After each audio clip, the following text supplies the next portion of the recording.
La carta llegó un martes por la tarde y cayó sobre la mesa de Formica como una promesa inesperada. Marisol la dejó encima del comal por un instante, como si el calor del pan recién hecho pudiera deshacer la incredulidad. Sus manos, acostumbradas a amasar y a enrollar masa con la misma paciencia con la que había criado a sus hijos, temblaron apenas al deslizar la solapa amarillenta. Dentro había un sobre menudito, con sello de pueblo y una letra que no conocía del todo, pero que llevaba el nombre que ella había abandonado al casarse y que ahora volvía a nombrarla como heredera: Marisol Mendoza. Aquel nombre, en tinta algo corrida por la humedad, pesó como una losa y a la vez como una llave. La carta era breve. El notario Esteban Villaseñor comunicaba la muerte de don Ernesto Mendoza, abuelo paterno, o quizás suegro, pensó en un primer latigazo de confusión al recordar, y la existencia de un testamento que la nombraba legítima heredera de la propiedad conocida como Rancho San Isidro. Adjunta, una llave pequeña, oxidada, sucia en un extremo, y la leyenda en la placa del sobre decía: «Para Marisol, que cuide de lo que debe vivir». Marisol miró la llave como si fuera un bocado de pan que no sabe si romper. Afuera, Julián, el mayor, de 17 años, tocaba la guitarra en la banqueta, practicando un acorde que todavía no dominaba. Mónica y Sofía corrían alrededor de la pila de tamales, jugando a perseguir sombras mientras ella doblaba las hojas de masa. La cocina olía a comal y a cansancio. La casa prestada en Torreón, un cuarto prestado por la tía, era limpia a fuerza de esfuerzo, pero las paredes sabían a préstamo. Habían pasado meses desde la última renta completa, desde que Marisol vendiera más horas de su vida a la calle, vendiendo tamales puerta a puerta para cambiar la falta por algo que diera de comer y que les avergonzara lo menos posible. Ser madre soltera no era solo una etiqueta, era una práctica diaria de resistencia y discreta dignidad. Se sentó en la silla que chirriaba y leyó la carta otra vez, en voz baja, como si pronunciando cada palabra pudiera anclarla a la realidad. Testamento, bienes, Rancho San Isidro. Usted, Marisol Mendoza, es la heredera legítima. Había algo más en el texto, cláusulas que hablaban de tierras, de un viejo granero y de una habitación con retratos. Había, además, una anotación manuscrita al margen con la caligrafía temblorosa de un hombre viejo: «Que lo use para lo que hizo falta».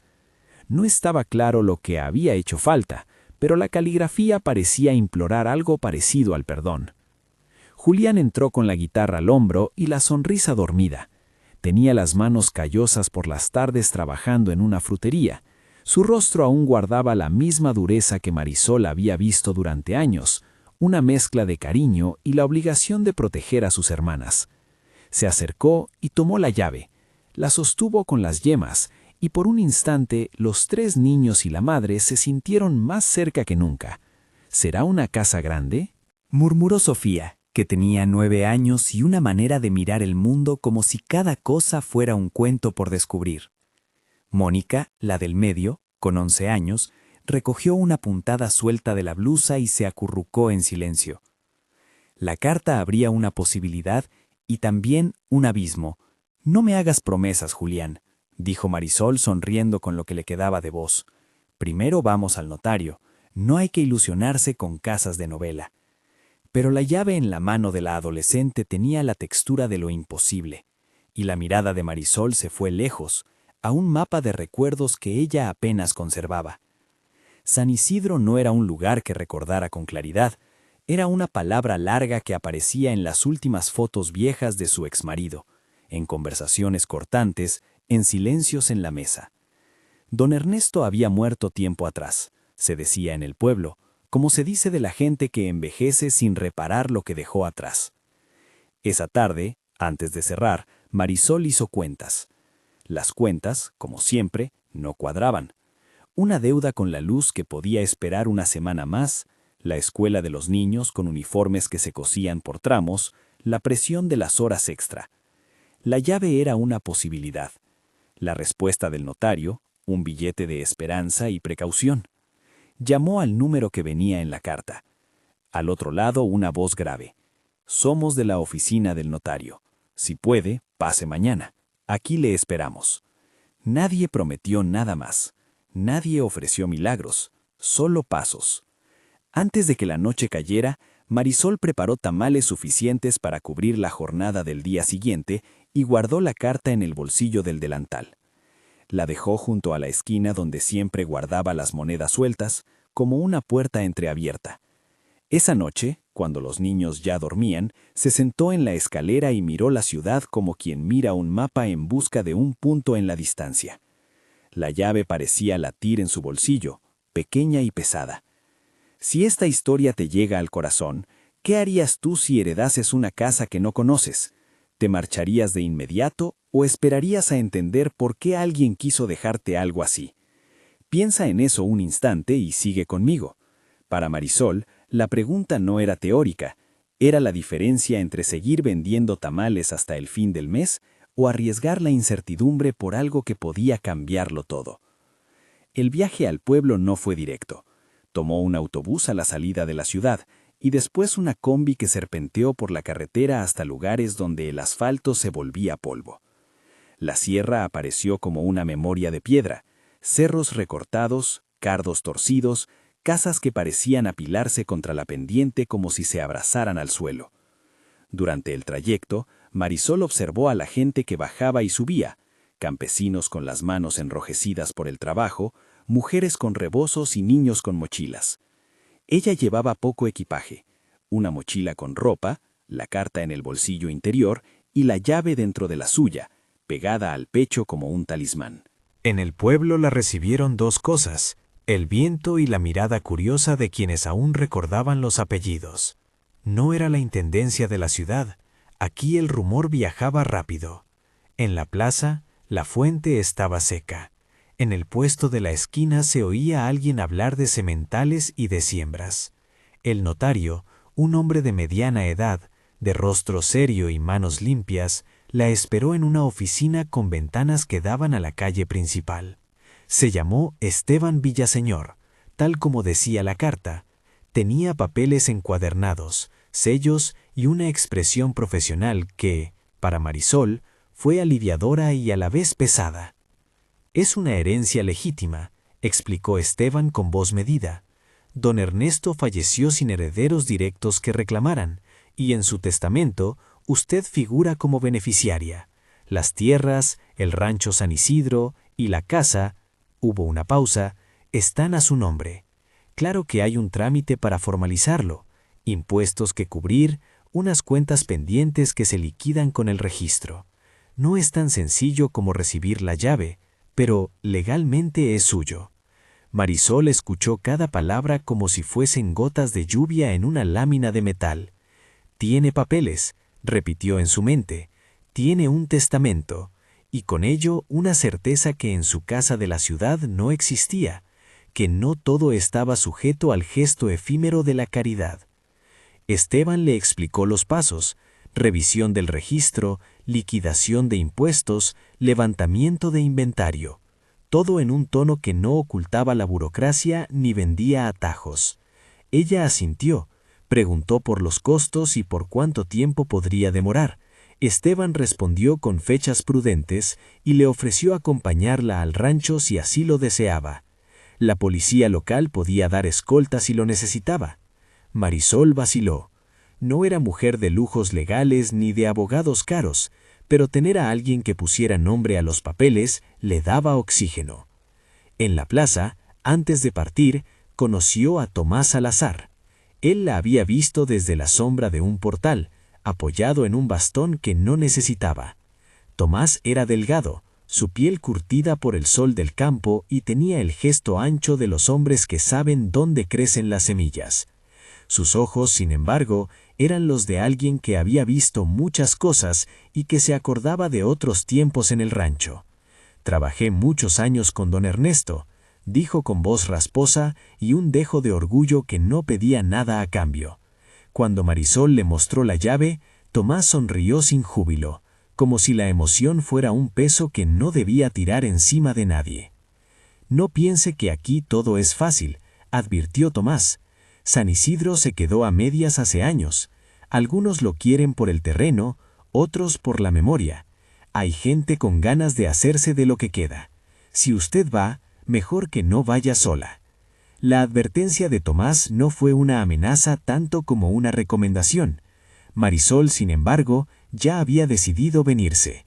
La ciudad le enseñó a no esperar a que las cosas llegaran. Había que ir a buscar lo que merecías cuando lo encontrabas. Y el panorama del rancho con su promesa y sus sombras le ofrecía algo que no había sentido en años. Una posibilidad de construir algo propio para sus hijos, lejos de la precariedad. El camino hacia San Isidro fue, en ciertos tramos, un recorrido por la historia de su familia.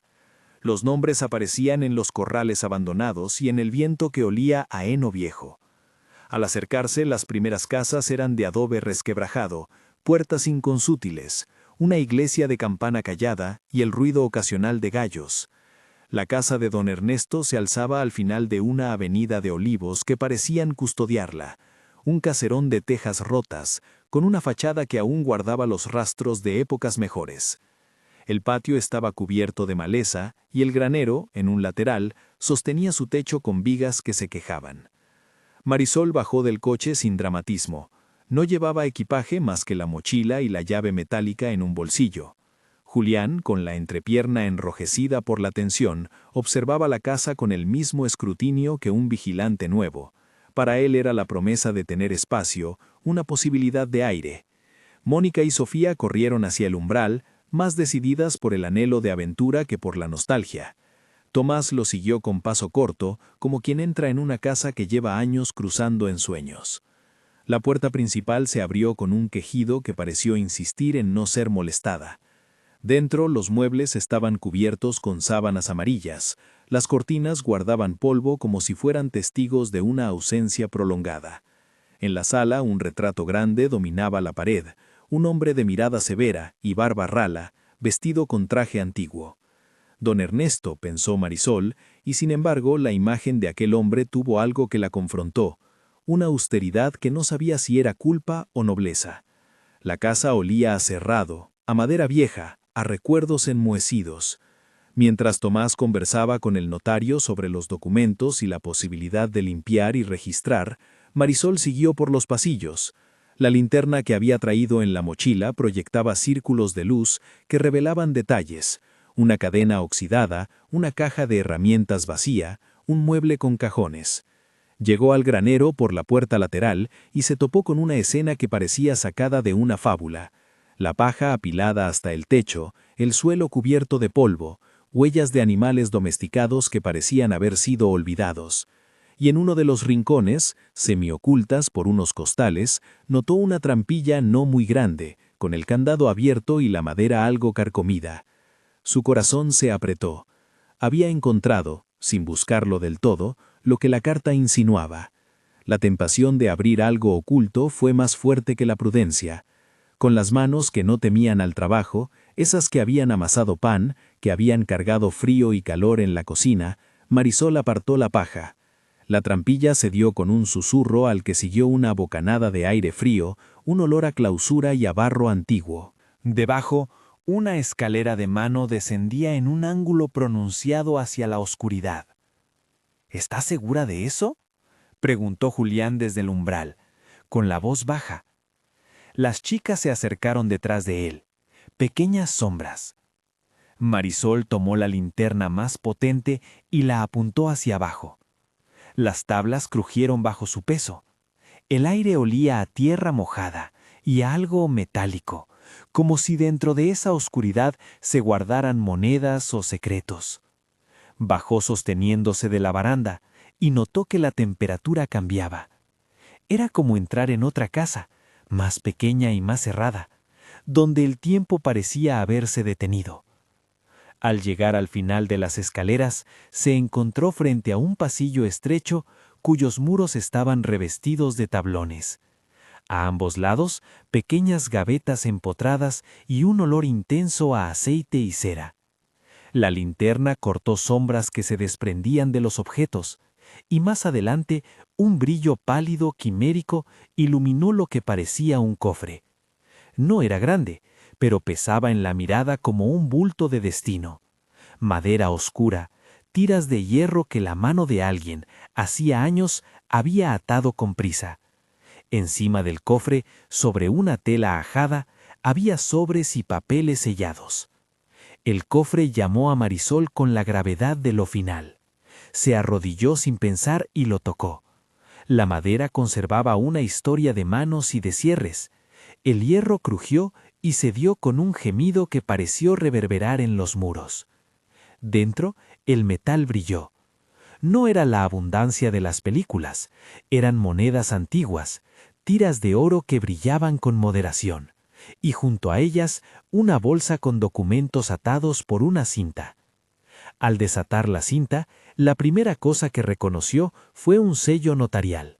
Luego, un testamento manuscrito, con la misma letra que había visto en el margen de la carta. Había también títulos de propiedad, planos con lindes y un mapa pequeño con anotaciones. La evidencia de la posesión, la historia del rancho, estaba precisamente allí, doblada y a salvo. Marisol no sintió júbilo inmediato, sintió la responsabilidad, como si la casa le hubiera entregado no solo tesoros, sino un encargo. Las monedas eran peso y posibilidad, los papeles llave para abrir puertas legales. Contuvo la respiración y por un momento pensó en cómo aquello podía cambiarles la vida. Reparar el tejado del comedor, pagar deudas atrasadas, comprar medicinas, quizá abrir una pequeña tienda en el rancho que diera trabajo a vecinos. Pero con esa lista mental vinieron otras sombras, la codicia de los que siempre esperan a que los demás prosperen para quitarles la fortuna. Los vecinos que repentinamente descubren que la familia Mendoza sigue teniendo el apellido. La policía municipal que en boca de más de un rumor solía hacer la vista gorda ante quienes pagaban bien. Esto es mucho, susurró Marisol con la voz comprimida. No puedo creerlo. En ese momento, un ruido seco la hizo volver a la superficie con la velocidad de un latigazo. Voces en el patio. Gritos que no eran de bienvenida. La puerta del granero se abrió con violencia y un hombre entró, seguido por otros dos. Era Heriberto Chávez, el dueño de la tienda del pueblo, un hombre que siempre había tenido la habilidad de sonreír cuando le convenía y cerrar el puño cuando nadie miraba. Su barriga adelantada y las manos ásperas eran la marca de un hombre que había logrado acumular poder a costa de pequeñas extorsiones y favores mal pagados. «¿Qué crees que haces aquí, Mendoza?», dijo Heriberto con una sonrisa que no alcanzaba sus ojos. En realidad no lo llamó por su nuevo nombre. Su voz sabía burlarse de la sorprendente posibilidad de que una mujer pobre hubiera heredado algo de valor. «¿No sabías que estas tierras andaban sueltas? Mira, aquí hay cosas que se arreglan con dinero o con paciencia, no hay necesidad de hacer líos». Marisol se incorporó con el cofre en las rodillas. Julián se adelantó instintivamente, el cuerpo tenso como una cuerda. Sus manos apretaron la parte de la caja hasta que los nudillos se blanquearon. Tomás emergió del portal con el bastón en mano y una expresión que no buscaba batallas, pero que no esquivaría el deber de proteger. «Esto se arregla con la ley», dijo Tomás con voz firme. «Ella tiene documentos, señor Heriberto. Que la gente no confunda las ganas de prosperar con el derecho a robar». Heriberto soltó una carcajada que olía a pólvora acumulada. No venía solo. Detrás de él asomaron dos hombres con rostros curtidos, algo entre empleados suyos y compinches del ayuntamiento. Uno de ellos llevaba un panfleto de la municipalidad doblado en la mano como si fuera un título de autoridad. La figura de Rigoberto Solís, un agente municipal con aire de usurero, asomó por la puerta con la suficiencia de quien tiene el poder de hacer preguntas que hieren. En el pueblo, la policía local y los municipales a menudo iban de la mano con los intereses privados, y la llegada de una herencia de valor era para algunos una tentación difícil de resistir. «Aquí no hay que hacerse el inocente», dijo Rigoberto con una voz que raspó la calma. «Si esas cosas están en el nombre de quien dices que es la heredera, habrá que ver si los impuestos están pagados, si no hay gravámenes, si el registro está en orden. Todo eso lleva tiempo. Mientras, uno puede custodiar, por el bien común. La frase de Rigoberto flotó como una amenaza envuelta en legalidad. Marisol sintió que el pecho se le apretaba. El cofre parecía un animal que podía rugir y morder o convertirse en una solución. Había una posibilidad de que Heriberto intentara tomarlo por la fuerza o de que le ofreciera un trato venenoso, protección a cambio de una parte o la promesa, repetida en múltiples versiones, de arreglar las cosas con dinero que nunca llegaría a las manos de la familia. Marisol miró a sus hijos. Julián apretó los labios con la rabia contenida de quien ha visto a su madre luchar demasiado y no quiere más humillaciones. Mónica, con los ojos tan abiertos como dos lunas, se llevó la mano al pecho. Sofía, más pequeña, se escondió tras la falda de Marisol. «No se me ocurre vender nada», dijo Marisol, la voz más firme de lo que se sentía por dentro. «Esto es nuestro, legalmente. Si hay que pagar impuestos o hacer trámites, los haremos. Pero no permitiré que nadie se lo lleve a la mala ni lo use para extorsionarnos». Heriberto sonrió con una malevolencia que se cernía sobre el aire como humo. «Habrá que ver eso, Marisol. Habrá que ver eso. No van a venir forasteros a quitarle de las manos a la gente que trabaja la tierra desde hace generaciones. No hay que ser ingrato». Las palabras fueron un puñal. Para Marisol, la referencia a los que trabajan la tierra desde hace generaciones era una acusación velada de que ella, mujer que había vendido tamales en la ciudad, no pertenecía al lugar. Sin embargo, su apellido estaba en la tinta del testamento, y eso le daba la posibilidad de reclamar lo que legalmente le correspondía. Pero la ley, en los pueblos pequeños, a veces es una carretera llena de curvas y de puestos que te piden peaje. Tomás apretó el bastón en la mano hasta que los nudillos se le pusieron blancos. «No se meta en lo que no entiende, Heriberto», dijo sin bajar la voz. «Aquí hay documentos y testamento. Eso se revisa, no se resuelve a codazos y gritos». Heriberto dio un paso al frente, suficiente para que el aire oliera a tensión. Parecía claro que no tenía intención de irse sin intentar imponerse. Detrás de él, la calma de la plaza se fue rompiendo como una taza. Vecinos curiosos empezaron a asomarse por las ventanas. Nadie esperaba una pelea sangrienta. Se esperaba, más bien, el tipo de violencia que se economiza en empujones y amenazas. El tipo que deja un nombre marcado y una advertencia para los demás. Marisol cerró los ojos por un instante y recordó las veces que había tenido que negociar con hombres con sonrisas frías en la ciudad. Había aprendido a hablar con firmeza, a no ceder cuando lo que estaba en juego era la dignidad de sus hijos. Extendió la mano hacia el cofre y colocó sobre él la carta del notario, como si la palabra escrita pudiera reforzar lo que la vista ya confirmaba. Luego miró a los hombres. «Si quieren pruebas, vayan al notario. No tenemos por qué pelear aquí», dijo, «pero tampoco voy a salir de esta casa sin lo que me pertenece». Heriberto inclinó la cabeza como quien evalúa un dulce. Sus ojos brillaron con la promesa de que, si había una oportunidad de sacar provecho, la aprovecharía. En su rostro se dibujó una decisión. No negociar con tinta, sino con ejercicio de fuerza. Dio un paso hacia el cofre, curioso por saber si el brillo sería lo bastante seductor como para rivalizar con la ley. En ese justo momento, la puerta principal del granero se cerró de golpe detrás de ellos, y un viento extraño, como si la montaña exhalara un aliento largo, recorrió la estancia. La linterna de Marisol titiló, y por un instante todo se quedó en silencio, como si la casa misma contuviera la respiración. Heriberto alzó la ceja. Los hombres se miraron entre ellos, sorprendidos y algo inquietos. Tomás se interpuso entre el cofre y la salida, su figura más erguida de lo habitual.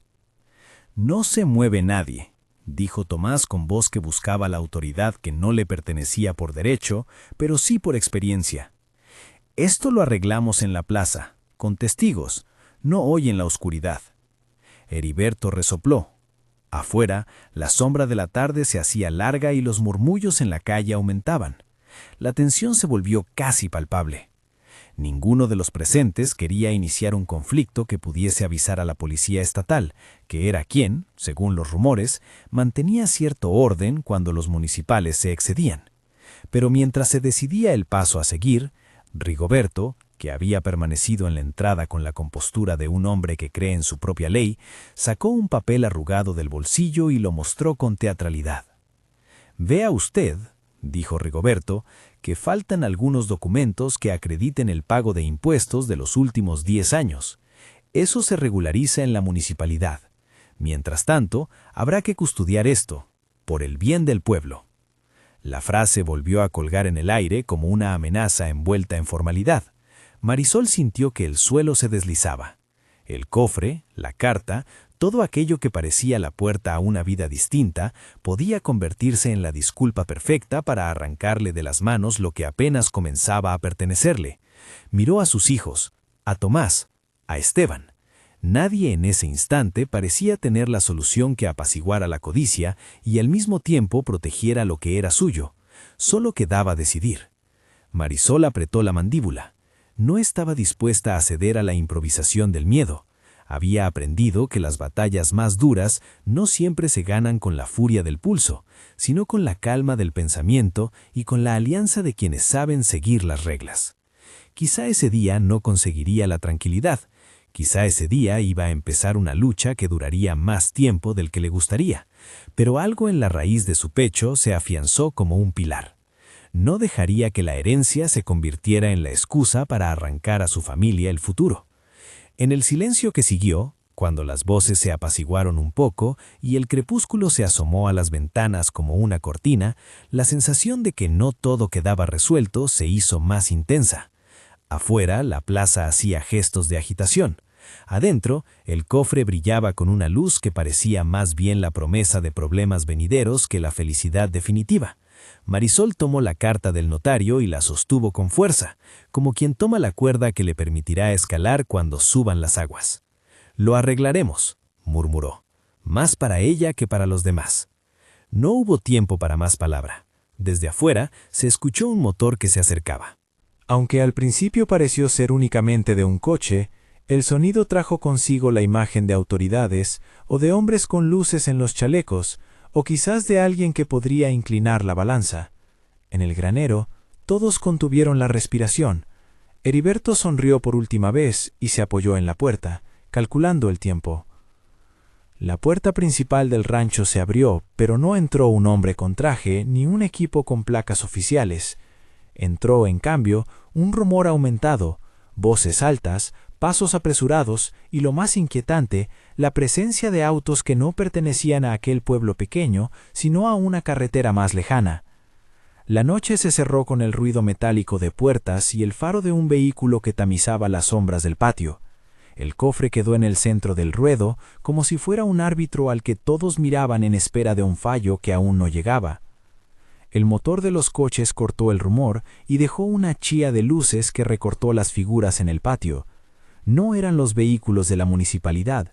Las placas y la etiqueta de los uniformes hablaban de una delegación que venía desde la cabecera más lejana, policía estatal. Hombres con casco y chaleco descendieron con orden y sin estridencia. No hubo empujones ni discursos grandilocuentes. Las órdenes se pronunciaron con nombres y funcionarios que, en un pueblo, suenan como sentencia. Un agente mostró una identificación, otro abrió una carpeta con una orden de inspección, y antes de que Heriberto pudiera medir sus opciones, dos uniformados pusieron manos firmes sobre sus brazos. «Tenemos reporte de intento de despojo y de uso de fuerza para apropiarse de bienes en San Isidro», dijo el oficial a la voz más baja, con un tono que no admitía réplica. «Vamos a proceder a asegurar los objetos y a tomar declaraciones». Las conversaciones se volvieron pequeñas ráfagas. Heriberto buscó una sonrisa que le sirviera de coartada y no la encontró. Rigoberto, que había contado hasta entonces con la complacencia de la municipalidad, intentó argumentar procedimientos y retrasos, pero el papel en manos de los agentes estaba firmado por una instancia superior. Alguien había llamado. Esteban, el notario, apretó la mandíbula y, mirándolo todo con el desaliento de quien conoce las trapisondas del lugar, explicó la existencia del testamento. Los policías le pidieron que presentara los documentos. Él lo hizo con la pulcritud de quien sabe que los sellos y las firmas no se burlan de la codicia. En menos de una hora, el cofre fue embalado y sellado como prueba. Se levantó un acta con testigos, las huellas fueron tomadas y Heriberto y sus 2 compinches quedaron retenidos para investigación. Rigoberto fue apartado de su cargo en la municipalidad. Fueron necesarias, según escuchó Marisol en voz baja, algunas llamadas y el peso de la ley sobre irregularidades previas. La noticia se abrió como una grieta en el pueblo, la posibilidad de que la ley actuara, por fin, sin componendas. Marisol no sintió alivio inmediato.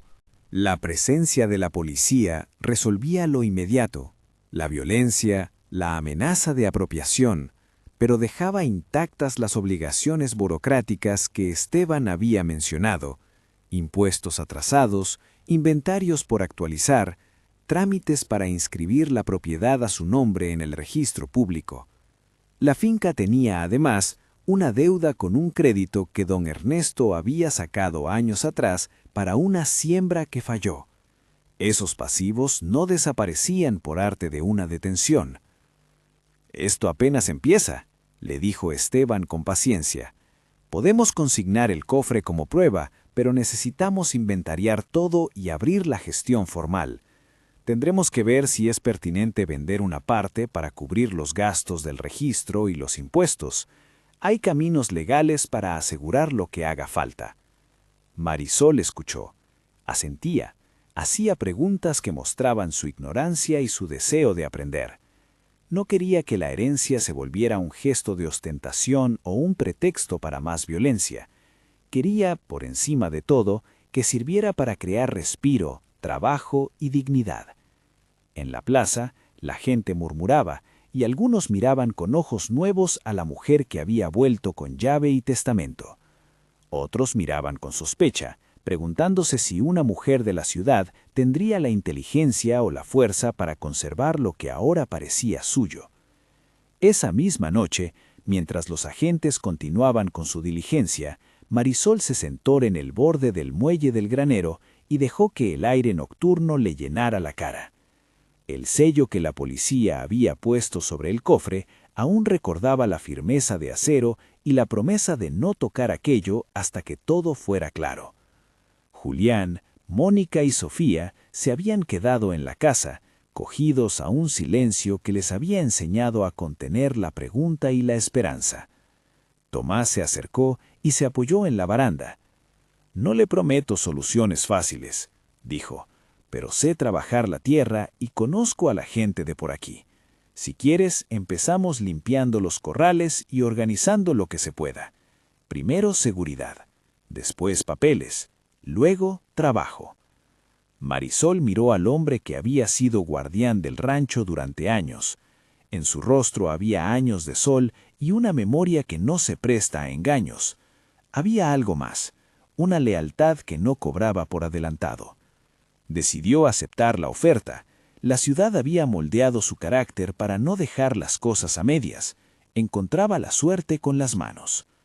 Durante las siguientes semanas, San Isidro se llenó de una mezcla de diligencias legales y trabajaderas concretas.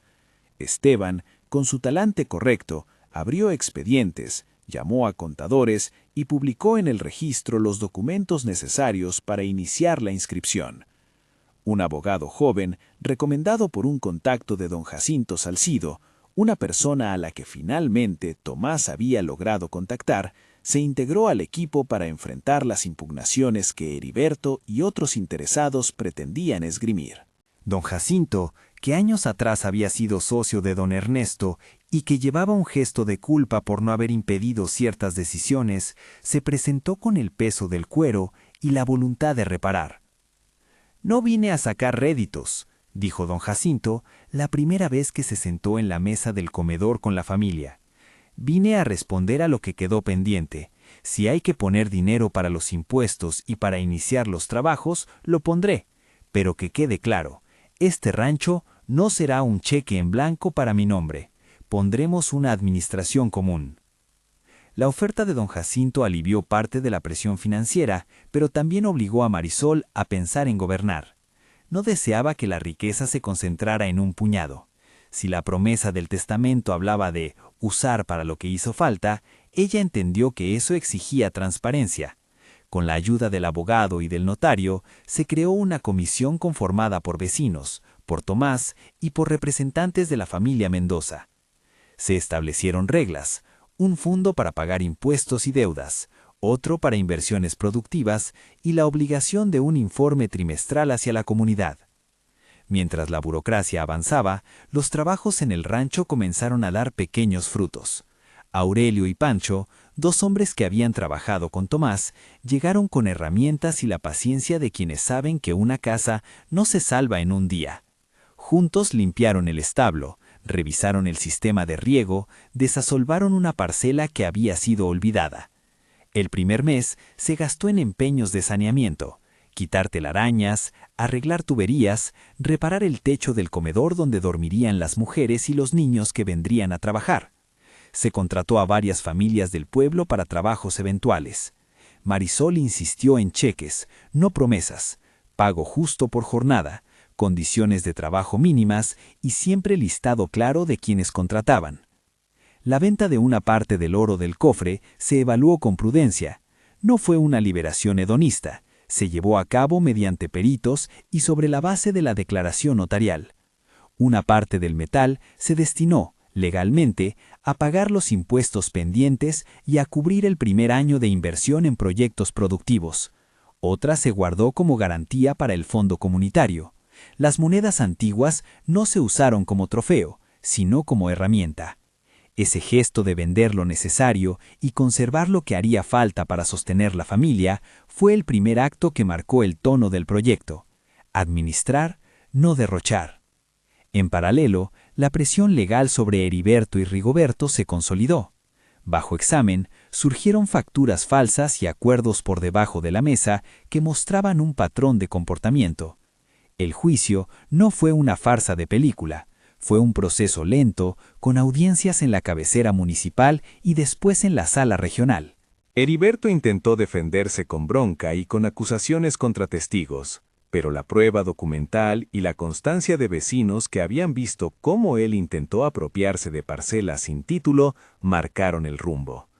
Rigoberto, por su parte, tuvo que responder por su participación en irregularidades administrativas y por usar su cargo para presionar. Ambos recibieron sanciones, multas y la obligación de reparación y una temporada de prisión preventiva que enfrió la pretensión de aquellos que creen que el poder local es una moneda de uso cotidiano. Para Marisol no fue placer verlos caer, fue la constatación de que la ley, aunque tardía, podía equilibrar balances.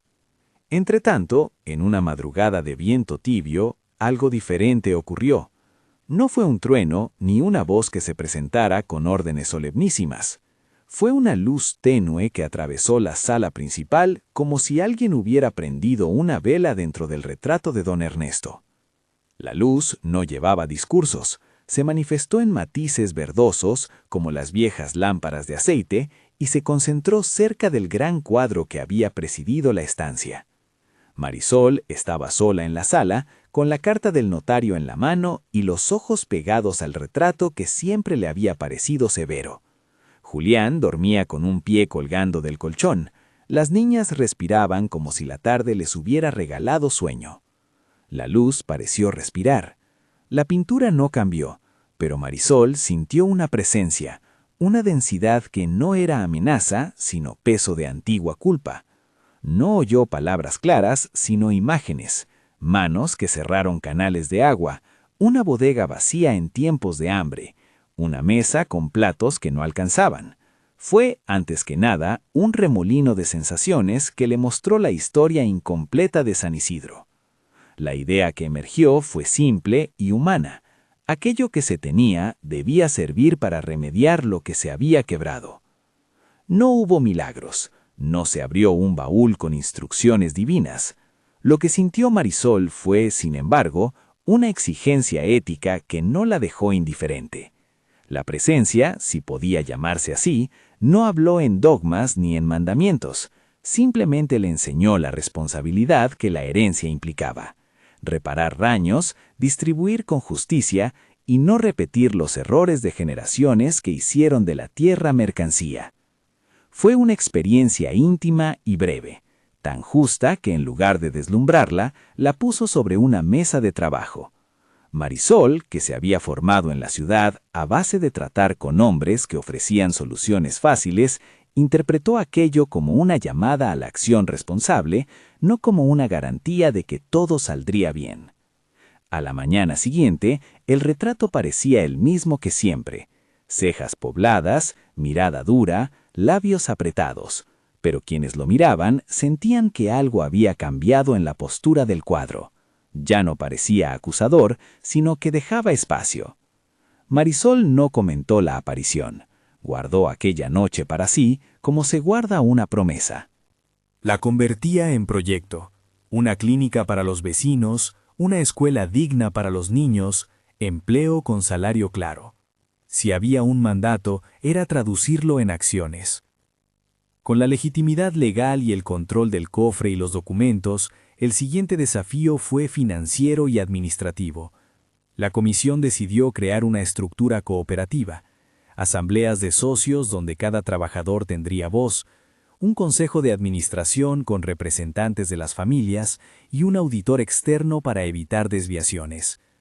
La logística no fue fácil: el papeleo para inscribir la cooperativa, los permisos sanitarios para la clínica, el registro de la escuela, la compra de materiales. Cada paso exigía paciencia y gasto. Hubo jornadas en las que los recursos parecieron insuficientes y el desaliento asomó, pero cada pequeña victoria, firmar un contrato, pagar la primera nómina, abrir una cuenta bancaria, fortaleció la convicción. La clínica fue el proyecto que primero cristalizó. Un consultorio modesto, con una enfermera capacitada y la visita periódica de un médico de la cabecera, fue suficiente para transformar la vida de quienes antes viajaban largas horas para una atención sencilla. No se trataba de un hospital de última generación.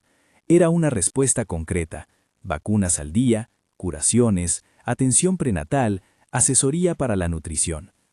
Para financiarla, la cooperativa destinó una parte de la venta de oro, aportes de don Jacinto y fondos gestionados con la ayuda de una ONG que se interesó por el modelo de gestión comunitaria que se estaba proponiendo. Lo importante fue la filosofía. El servicio debía sostenerse con ingresos propios a largo plazo, no depender eternamente de la caridad externa.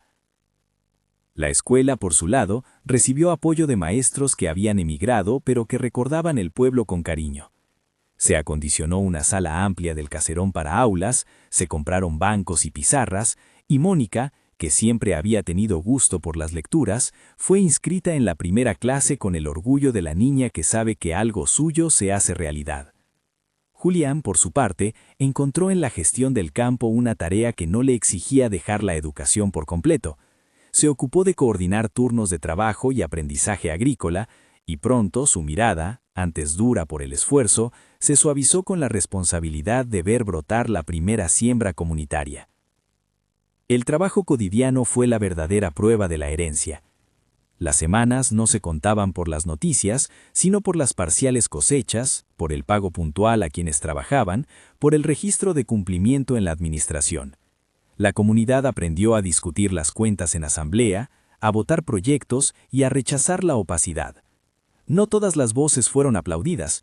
Hubo quienes criticaron las decisiones, los tiempos y las prioridades. Otros reclamaron parcelas que creían suyas. El proceso de reconciliación fue lento y necesitó mediación, reuniones, acuerdos por escrito, promesas verificables. Marisol insistía en transparencia y cuando las tensiones aumentaban, convocaba reuniones públicas donde se mostraban los libros y se discutían los planes. Esa práctica, antigua en las comunidades que se sustentan, fue transformadora. La gente empezó a creer en la posibilidad de gestionar sin intermediarios predadores. Pasaron meses.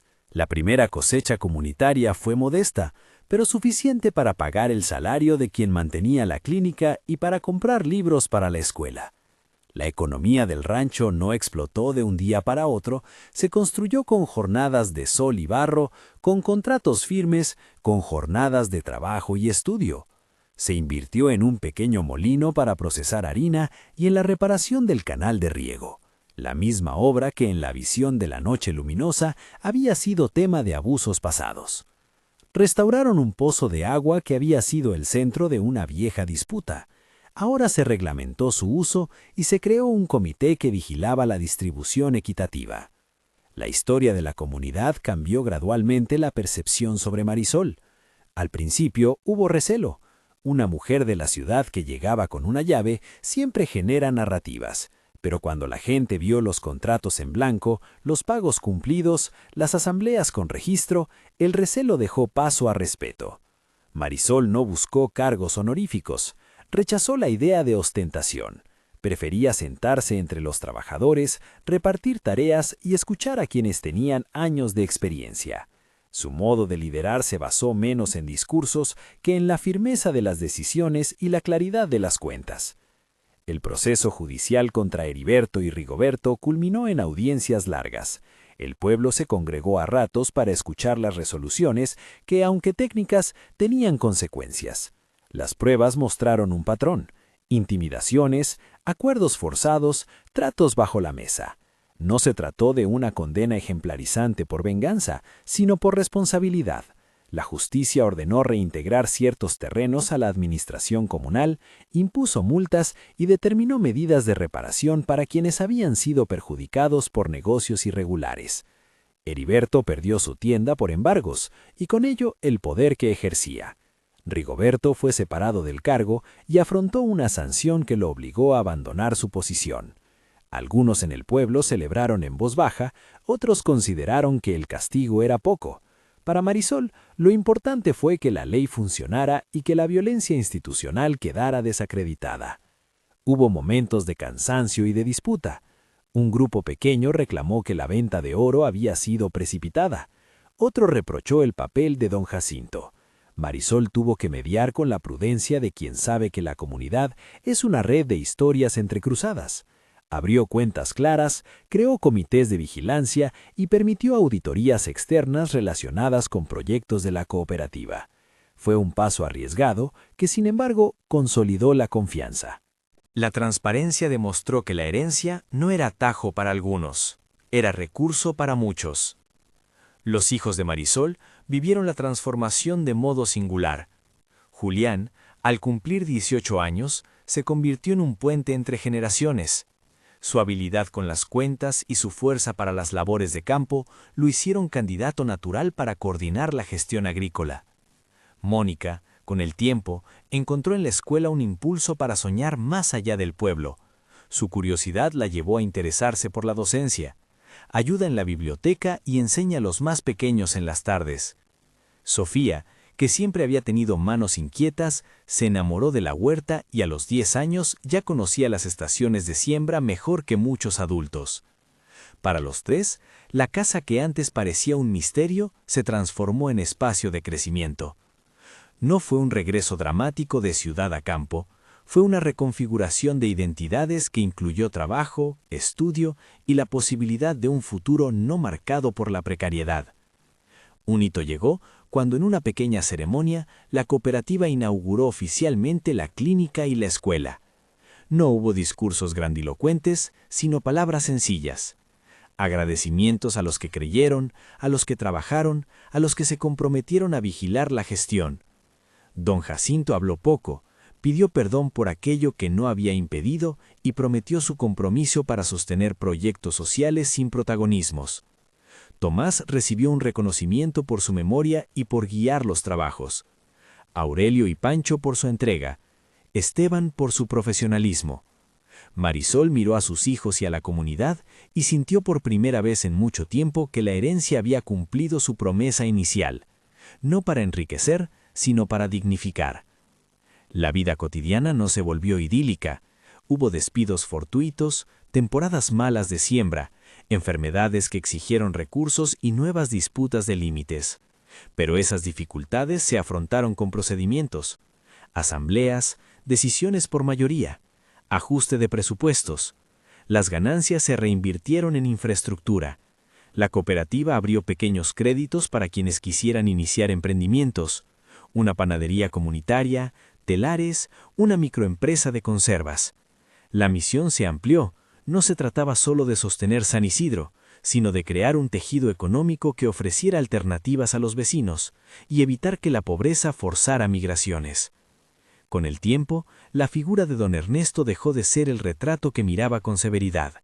Se conservó el cuadro en el salón principal, pero ahora junto a él colgaban fotografías de las primeras asambleas, de la inauguración de la clínica y de la escuela. La memoria del ancestro, aquella noche luminosa, se había convertido en referencia moral más que en presencia temible. La historia que se contaba a los visitantes no omitía su nombre. Se contaba cómo la familia cometió errores, cómo las generaciones podían rehacer lo que quedó quebrado y cómo una mujer, impulsada por el amor a sus hijos y la responsabilidad a una promesa, había decidido transformar la fortuna en proyecto social. En un episodio que a algunos les pareció síntoma de reconciliación, se abrió un diálogo con familias que habían sido perjudicadas por decisiones pasadas. No hubo imposición, sino propuestas de reparación, proyectos conjuntos, espacios de trabajo compartido y acceso a la clínica sin costo para quienes habían sufrido privaciones históricas. El gesto, más que una absolución, fue una manera práctica de reconocer que las desigualdades se saldan con acciones sostenibles. La noticia del proyecto de San Isidro cruzó más allá del valle. Una pequeña fundación investigó el modelo cooperativo y ofreció una capacitación en administración rural para el Consejo. Un programa de intercambio permitió que jóvenes de la escuela viajaran a la ciudad por un mes para aprender oficios y traer ideas.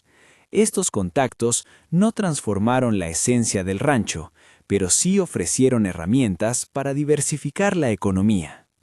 En la tarde de un año lluvioso, el primero con buena lluvia desde antes de la llegada de Marisol, mientras los niños corrían por el patio, una reunión sencilla decidió que se plantaría un olivo en el portal de la casa. No era símbolo de lujo, era símbolo de paciencia y de trabajo por venir. Se invitó a la comunidad a poner una piedra con su nombre en el perímetro y muchos lo hicieron. La ceremonia fue sencilla: mates, pan casero, risas mezcladas con historias. Marisol, caminando entre la gente, sintió que las piezas encajaban con imperfecciones que eran humanas, no menos reales por ello. Las consecuencias legales para los agresores se hicieron concretas. Heriberto, una vez juzgado, afrontó sanciones que incluyeron la pérdida de bienes ligados a prácticas ilícitas. Rigoberto enfrentó inhabilitación administrativa. Ninguna de esas medidas restituyó todos los daños, ni borró las heridas, pero sí mandó un mensaje: la apropiación de lo ajeno no sería tolerada. Para la comunidad fue una lección sobre la importancia de institucionalizar controles. Marisol no celebró la miseria de los demás, celebró que la vía jurídica hubiese servido para reparar parcialmente injusticias. Con los años, Julián se convirtió en coordinador del programa de empleo juvenil, Mónica en maestra de la escuela primaria, Sofía en la que cuidaba la huerta y organizaba talleres de cocina con productos locales. Su madre ya no era solo la vendedora de tamales, era la mujer que había encontrado, entre papeles viejos y monedas, la forma de construir un futuro con reglas claras. Su rostro tenía menos raguras de fatiga y más de determinación. Su sonrisa, cuando aparecía, no era solemnidad, sino alivio. Una tarde, mucho después de que la primera venta de oro quedara registrada en los libros, Marisol se sentó en el portal y miró el atardecer. Los niños reían en el patio, la escuela cerraba sus libros, la clínica sabía de su primera campaña de vacunación exitosa. A lo lejos, el pueblo respiraba con una calma nueva. En su regazo, una libreta con las cuentas y el plan de la próxima temporada. Junto a ella, Julián llegó con una taza de café. Se sentó, miró el horizonte y apoyó el brazo sobre el respaldo. «Se siente raro, ¿no?», dijo. «Antes creíamos que una llave podía arreglarlo todo.